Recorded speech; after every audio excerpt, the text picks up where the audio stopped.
সাংবাদিক ভাই ও বোনেরা, আসসালামু আলাইকুম। আপনারা তো সালামের কেউ জবাব দিলেন না।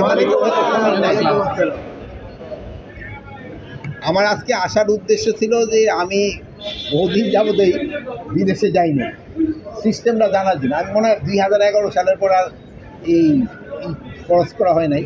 এই জন্য কীভাবে ইমিগ্রেশনটা হয়, কীভাবে হয়, যেহেতু অনেক উন্নতি হয়েছে আগের থেকে, এগুলি একটু দেখার জন্য আসা হচ্ছে।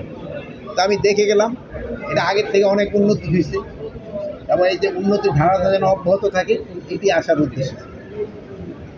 মাননীয় স্বরাষ্ট্র উপদেষ্টা, আপনি তো আসলেন। সম্প্রতি সাবেক রাষ্ট্রপতি আব্দুল হামিদ, তিনি একজন মামলার আসামি, তিনি বিদেশ ছেড়েছেন এবং যার বিদেশ ছাড়ার কারণে ছাত্র জনতা ক্ষোভে ফেসে উঠেছে। তারা কিন্তু রাস্তা অবরোধ করে বসে আছে, তারা আওয়ামী লীগ নিষিদ্ধের দাবিতে। এই যে একটা পরিস্থিতি, অনাকাঙ্ক্ষিত পরিস্থিতি, এই পরিস্থিতির জন্য দায়ী কারা? এই পরিস্থিতির জন্য যারা দায়ী, এই জন্য কিন্তু আমি কয়েকজন আপনারা জানেন যে কী করা হয়েছে, সাসপেন্ড করা হয়েছে, কাউরে অ্যাটাচ করা হয়েছে এবং একটা ইনকোয়ারি কমিটি করা হয়েছে। ইনকোয়ারি কমিটিতে মনে হয় 3 দিন কার্য দিবসের ভিতরে তাদের রিপোর্টটা সাবমিট করতে বলা হয়েছে এবং ওই রিপোর্ট সাবমিট করার পরেই যারা এটার জন্য দোষী তাদের এগেস্টে আইনানুগ ব্যবস্থা নেওয়া হবে। অন্য উপদেষ্টা একটা জিনিস জানার বিষয়, সেটা হচ্ছে উপদেষ্টা সাবেক রাষ্ট্রপতিকে নিষেধাজ্ঞার ব্যাপারে একটা নিষেধাজ্ঞা ছিল এসবির পক্ষ থেকে আপনাদের কাছে পাঠিয়েছিল, সে বিষয়ে আপনারা কতটুকু জানেন? আমাদের কাছে এরকম কোনো নিষেধাজ্ঞা পাঠাইছে কিনা আমি জানি না। এটা বিভিন্ন মিডিয়া ছাপা হয়েছে। বিভিন্ন মিডিয়ায় তো অনেক সময় ভাই আপনি অনেক কথা একটা শোনেন, অনেক কথা বলেন, কিন্তু আমার কাছে এই ব্যাপারে কোনো কিছু নাই। আপনি যেহেতু বললেন, আমি আবার ইনভেস্টিগেশন করে এসপি অফিস থেকে যদি স্বরাষ্ট্র মন্ত্রণালয়ে কোনো কাগজ পাঠাইছে আমার জানা নাই। এই জন্য কিন্তু একটা ইনকোয়ারি কমিটি করা হয়েছে, যেহেতু ইনকোয়ারি কমিটিটা এটা পুঙ্খানুপুঙ্খানু দেখে এটার বিরুদ্ধে একটা আইনানুগ ব্যবস্থা নেওয়ার জন্য বলবে এবং এটার জন্য যারা দোষী তারা কেউ আইনের আওতায় তাদের শাস্তি পেতেই হবে। ইন্টারপোলের মাধ্যমে শেখ হাসিনাকে ফেরত আনার কথা বলা হচ্ছিল।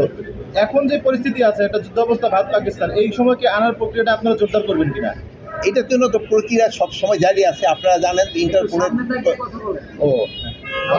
আচ্ছা ঠিক আছে, যেহেতু উনি তো সাইডে, এই জন্য ইন্টারপোলের মাধ্যমে আমরা তো চেষ্টা করতেছি।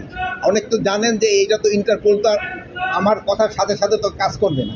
আমি হয়তো মহিদুল্লাহ সাথে সাথে বলি কাজ হবে, কিন্তু ওইটা তো আর আমার আন্ডারে না।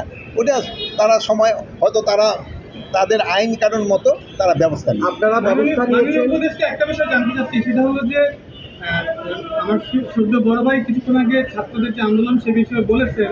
একটি বিষয় জানতে চাই যে আপনাদের পুলিশের পক্ষ থেকে প্রধান উপদেষ্টার বাসভবনের সামনে 144 ধারা জারি করা হয়েছে, সেটা কি এখন পর্যন্ত বলবৎ আছে কিনা?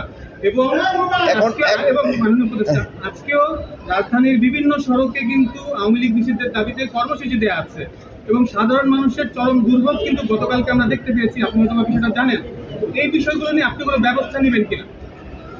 সাধারণ মানুষের যেন দুর্ভোগ না হয় এই জন্য কিন্তু আপনারাও ব্যবস্থা করতে, সবাই কিন্তু আপনারাও সচেতন করতে পারেন। সবারই দাবি দেওয়াটা যদি রাস্তা ছেড়ে এমন জায়গায় করে যেখানে জনগণের ভোগান্তি না হয়, ওই জায়গায় করতে পারলে সবচেয়ে ভালো। এই ব্যাপারে সবচেয়ে বেশি আপনারা আমাদের সাহায্য করতে পারেন। আপনারা যদি জনগণকে সচেতন করেন এবং যারা তাদের দাবি দেওয়াগুলি আমি অযৌক্তিক কারণে বলবো না, তখন যদি যৌক্তিক দাবি থাকে প্রপার জায়গায় করলে সবচেয়ে ভালো। এখন দেখছেন যে তারা কিন্তু প্রথমে এক জায়গায় যেখানে বলার পরে তারা কিন্তু শিফট করে গেছে অন্য জায়গায়। এখন ওই জায়গায় তো কিছুটা জনভোগান্তি হচ্ছে, তারপরে ওনারা কিন্তু ওই অ্যাম্বুলেন্স এবং গাড়ি ঠাড়ি যাওয়ার জন্য কিন্তু এরা সুযোগ করে দিচ্ছে। এখন কোথায় অ্যাকচুয়াল 44 ধারা কিন্তু আরও জারি করতে পারে, ওসিও জারি করতে পারে, ডিসিও জারি করতে পারে। এখন কোথায় 44 ধারা জারি আমি এই মুহূর্তে বলতে পারবো না। শেষ প্রশ্ন, মাননীয় উপদেষ্টা।